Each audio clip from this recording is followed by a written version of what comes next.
20 y 40 sobre 70, ¿no? Hay unos 4 que sacaron cercano a 70, solo 4, de los dos grupos, ¿no? Después la gran mayoría está ahí entre 20 y 40. Un 40% está menos de 20 sobre 70. Y hay personas que literal una pregunta responden, una. Y las preguntas de arriba estaban súper fácil. ¿Cuáles son las derivaciones bipolares? O sea, nos lo hemos repetido hasta el cansancio. ¿Qué representa la onda U hasta el cansancio? ¿Qué representa la onda S hasta el cansancio? ¿Qué ritmo sinusal? Los 6 puntos lo hemos repetido aquí, pero hasta cansar. O sea, no sé cómo más enseñarles, ¿saben? Pero bueno. Hoy vamos a ver algo que vamos a salirnos un poco del electro. Vamos a ver soplos cardíacos. ¿Sí? ¿Qué es un soplo cardíaco? ¿Qué tipos de soplo cardíaco hay? ¿Por qué aparecen los soplos? ¿Cuáles son las patologías más importantes? ¿A qué llamamos un soplo orgánico? ¿A qué llamamos un soplo patológico? Todo eso vamos a ver. ¿Sí? Ojalá nuestros parlantes funcionen, porque traje algunos sonidos para que puedan escucharlo. Ojalá funcionen estos, ¿verdad?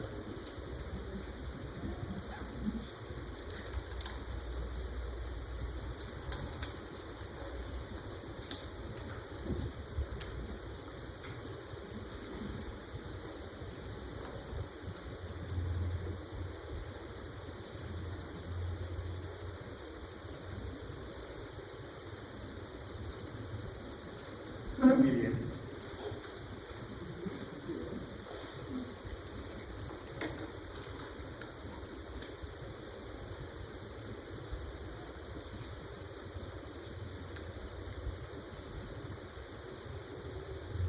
Muy bien. ¿Qué es un soplo cardíaco?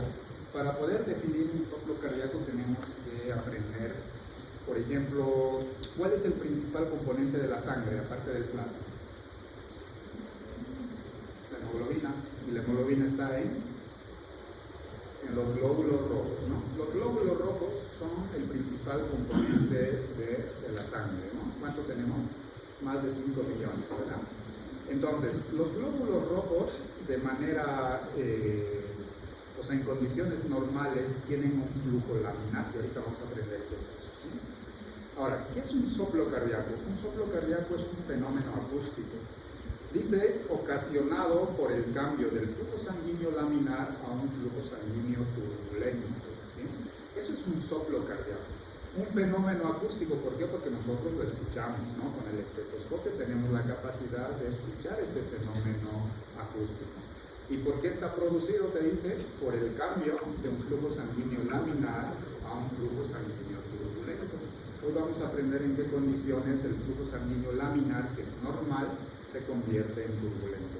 Este cambio de flujo sanguíneo laminar a flujo turbulento es lo que ocasiona el soplo, ¿sí?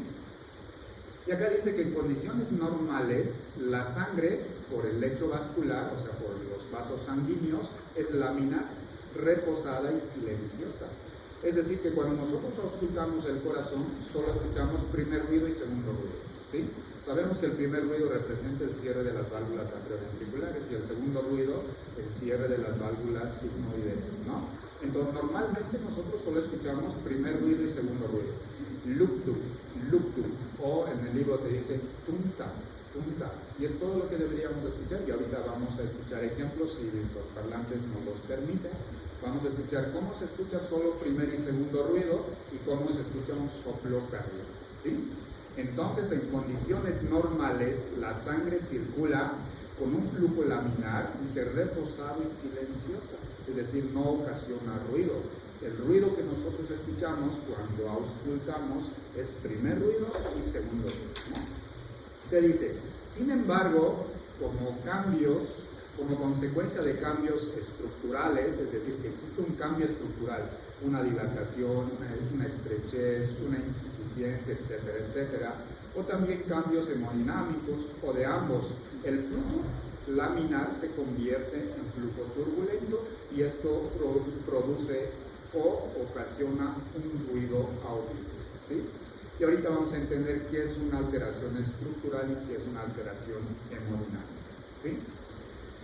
Cerca del 80% de los recién nacidos van a tener un soplo cardíaco. Los recién nacidos tienen una estructura que se llama conducto arterioso que se cierra en los primeros días, ¿no? En las primeras 24, 48 horas hasta 72 horas el conducto se cierra y cuando se está cerrando produce un soplo de manera normal. En un recién nacido entonces hasta un 80% de los recién nacidos, 8 de cada 10 va a tener un soplo cardíaco sin que esto sea considerado como patológico, ¿sí? 60% de los niños escolares en algún momento van a tener un soplo cardíaco.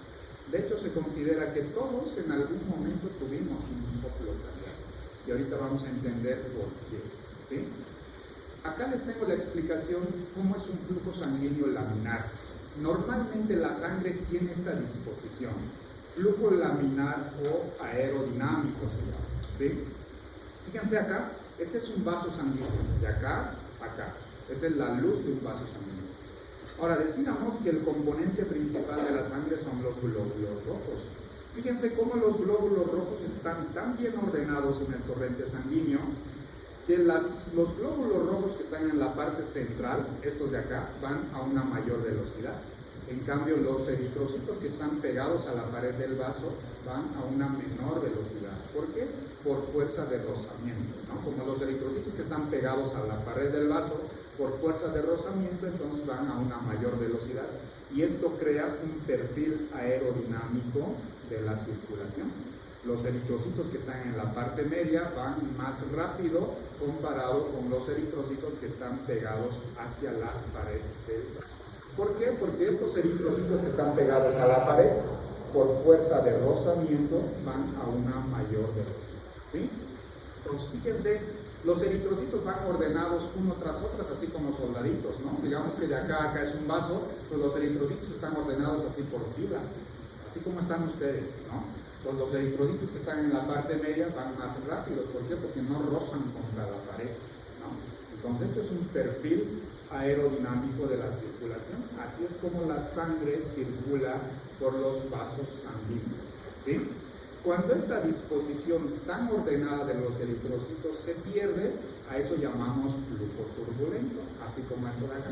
Fíjense acá, tengo un vaso sanguíneo, acá tengo los eritrocitos ordenados, ¿no? Este es un flujo sanguíneo laminar o aerodinámico, ¿no? Crea un perfil parabólico de la circulación sanguínea. Cuando esta disposición se pierde, fíjense cómo acá los eritrocitos, los que están en la parte media se van hacia la pared y los que están en la pared se vienen hacia el medio. A esto llamamos flujo turbulento. Cuando esta disposición normal de los eritrocitos se pierde, se denomina flujo turbulento y el flujo turbulento ocasiona el ruido audible, ¿sí? ¿En qué condiciones este flujo sanguíneo laminar se convierte en flujo sanguíneo turbulento? Estas son las 5 causas de por qué un flujo sanguíneo laminar se convierte en flujo sanguíneo turbulento.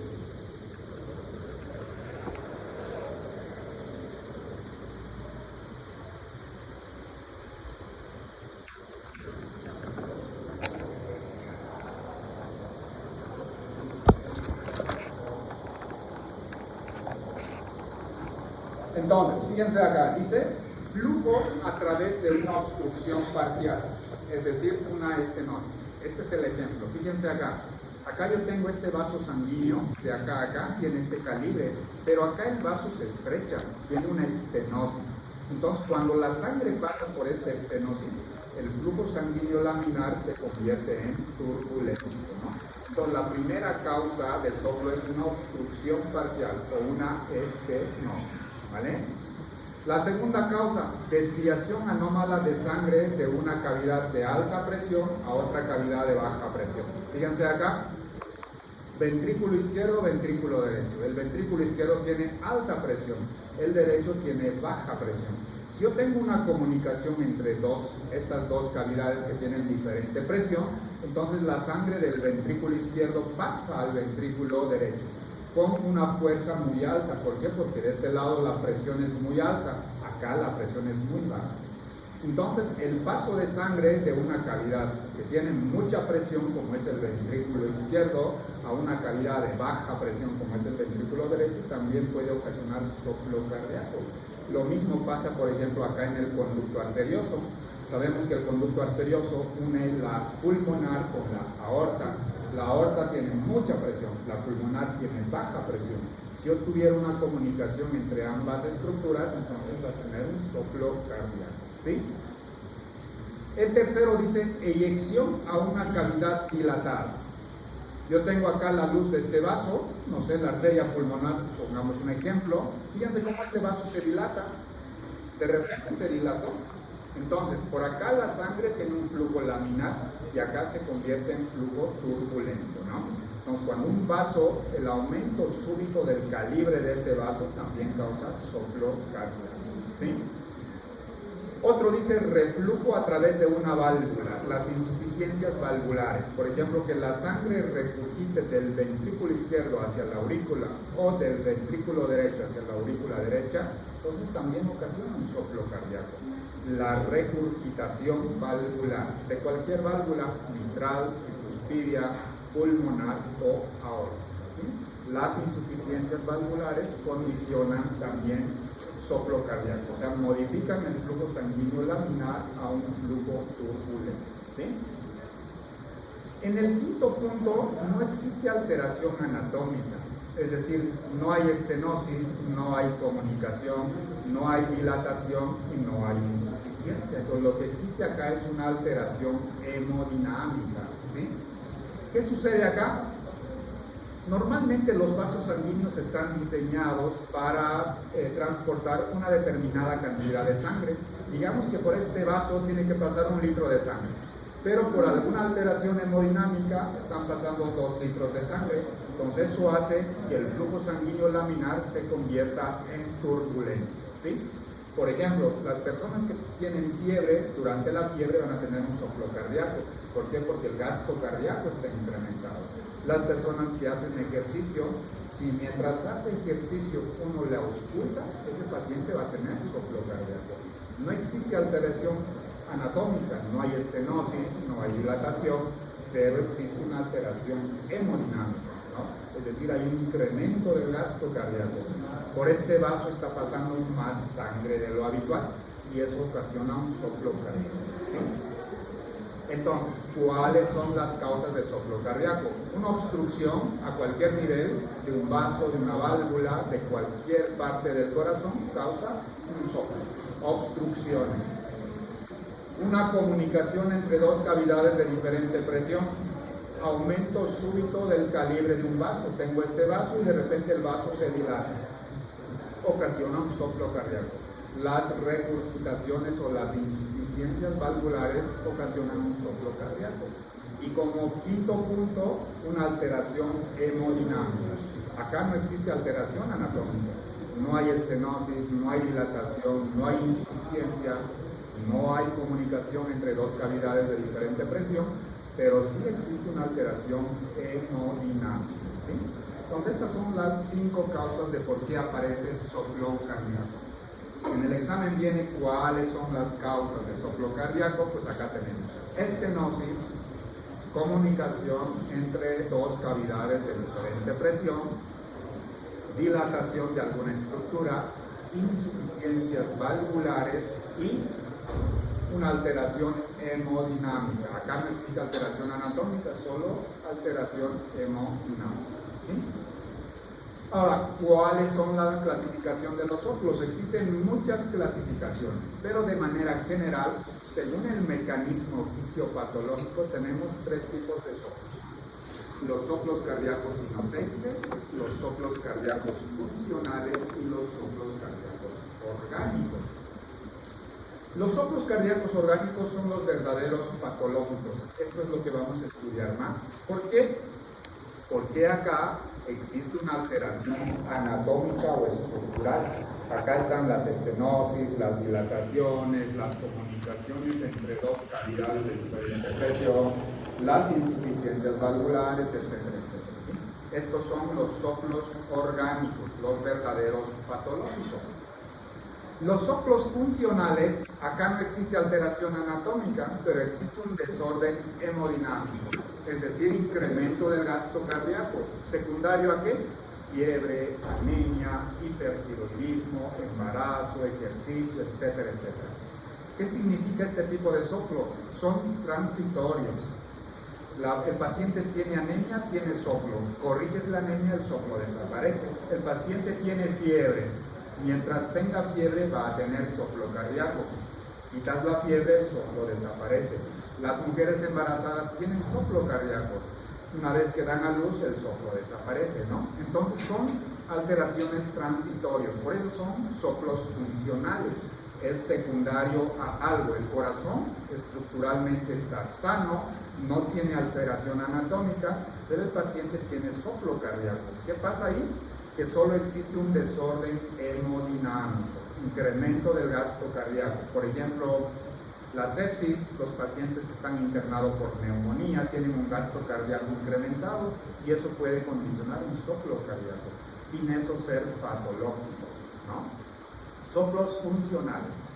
Y en los soplos inocentes, acá no existe alteración anatómica, tampoco existe alteración hemodinámica, es decir, el paciente no tiene ninguna estenosis, no hay dilatación, no tiene insuficiencia valvular, no tiene nada, pero tampoco tiene un desorden hemodinámico, no tiene fiebre, no está infectado, no tiene sepsis, no tiene hipertiroidismo, no tiene ninguna condición que condicione el soplo. Pero uno revisa al paciente y el paciente tiene soplo. Entonces, a eso lo catalogamos como soplo cardíaco inocente. Donde no hay alteración anatómica, tampoco existe una alteración funcional, ¿sí? Los soplos inocentes normalmente son más frecuentes en la edad pediátrica, sobre todo en los niños de 1, 2, 3 años. Lo que no significa que un soplo inocente pueda existir en los adolescentes y en los jóvenes, ¿vale? En los adultos es muy raro encontrar un soplo cardíaco inocente, más propio de lactantes menores y lactantes mayores y adolescentes, ¿sí? Escolares, 9, 10 años, 11 años tienen un soplo. Tú le haces un ecocardiograma y todo sale normal. Entonces, eso es un soplo cardíaco inocente. Donde no existe alteración anatómica, tampoco existe alteración hemodinámica. En cambio, un soplo funcional, no existe alteración anatómica, pero sí existe una alteración hemodinámica. Acá el gasto cardíaco está incrementado, pero secundario ¿a qué? A fiebre, anemia, embarazo, sepsis, neumonía, etcétera, etcétera. Algo está haciendo que el corazón incremente el gasto cardíaco y eso está ocasionando el soplo cardíaco, ¿sí? Entonces, según el mecanismo fisiopatológico, tenemos 3 tipos de soplos. Soplos inocentes, donde no existe alteración anatómica, tampoco hemodinámica. Soplos cardíacos orgánicos, que son los verdaderos patológicos, porque acá existe una alteración anatómica. Y los funcionales, acá no existe alteración anatómica, pero sí existe una alteración hemodinámica, ¿vale? Vamos a ver un poco de soplos inocentes, los más frecuentes, y luego nos vamos a enfocar a los soplos orgánicos, que es lo que más nos interesa, ¿vale? Porque los soplos inocentes es propio de la edad pediátrica. Los que no van a ser pediatras no les interesa, pero los soplos orgánicos es una clasificación para todas las edades, ¿sí? Soplos inocentes. ¿Cuándo vamos a catalogar como un soplo cardíaco inocente? Tiene que cumplir al menos estos 5 puntos. Por ejemplo, ¿qué características tiene un soplo cardíaco inocente? Que tenga ausencia de síntomas cardiovasculares. Es decir, que no tenga cianosis, que no tenga falla cardíaca, que no tenga algún signo de falla cardíaca, ¿sí? Momento del ciclo cardíaco. Todos los soplos inocentes son mesosistólicos. Cuando hagamos la clasificación de los soplos patológicos, vamos a ver que los soplos se clasifican dependiendo del momento del ciclo cardíaco. Hay soplos sistólicos y hay soplos diastólicos. Dentro de los sistólicos están los mesosistólicos y los holosistólicos. Lo vamos a ver más adelante, ¿sí? Si considero yo que puede ser un soplo inocente, primero que tiene que ser un soplo sistólico. Y es más, tiene que ser un soplo mesosistólico. Todos los soplos inocentes son mesosistólicos, excepto el zumbido venoso yugular, que es un soplo continuo, ¿vale? El resto son mesosistólicos. Ahora, Hay una clasificación de los soplos en cuanto a su intensidad, del 1 al 6. Obviamente un soplo grado 1 es muy suavito y un grado 6 es muy fuerte, ¿sí? Un soplo inocente en esta clasificación tiene que ser igual o menor a un grado 2. Si yo escucho un soplo grado 3, ese ya no es un soplo inocente. Un grado 1 o un grado 2 puedo yo considerar que es un soplo inocente, ¿sí? Ausencia de fenómenos sobreagregados. ¿Qué es un fenómeno sobreagregado? Por ejemplo, un segundo ruido muy intenso es un fenómeno sobreagregado. Un segundo ruido desdoblado es un fenómeno sobreagregado. Un chasquido de apertura es un fenómeno sobreagregado, ¿sí? Para considerar un soplo cardíaco inocente no tiene que tener fenómenos sobreagregados, ¿sí? Y esto de acá es bien importante, el comportamiento del soplo. ¿Cómo se comporta el soplo con Valsalva, con la respiración, con la posición? Normalmente un soplo cardíaco inocente disminuye de intensidad cuando el paciente hace Valsalva, cuando el paciente está de pie. Por ejemplo, yo escucho un soplo grado 2 al paciente en decúbito, pero le reviso al paciente parado y el soplo habitualmente suele disminuir de intensidad o incluso desaparecer. Los soplos cardíacos inocentes se modifican con los cambios de posición y también se modifican con Valsalva, ¿sí? Disminuyen o desaparecen, ¿vale? Entonces, ¿qué características tiene que tener un soplo para considerarlo inocente? Ausencia de síntomas cardiovasculares. Momento del ciclo cardíaco, los soplos inocentes casi todos son mesosistólicos, excepto el zumbido venoso yugular, que es un soplo continuo. En cuanto a la intensidad, hasta un máximo de un grado 2. Un grado 3 ya no se considera inocente. Un grado 1 o un grado 2 yo puedo considerar un soplo inocente. Ausencia de fenómenos sobreagregados, es decir, no tiene que tener un segundo ruido intenso, no tiene que tener chasquido de apertura, no tiene que tener un segundo ruido desdoblado fijo, etcétera, etcétera, ¿sí? Y el comportamiento es algo bien importante, que este soplo se modifica, es decir, disminuye de intensidad o desaparece con los cambios de posición o con Valsalva, ¿sí? ¿Cuáles son los soplos cardíacos inocentes? Estos son los más frecuentes. El zumbido venoso yugular, el soplo pulmonar de Coquel, el soplo de estenosis pulmonar periférica, el soplo vibratorio de Still y el soplo sistólico supraclavicular. Esos son los soplos cardíacos. Doctora.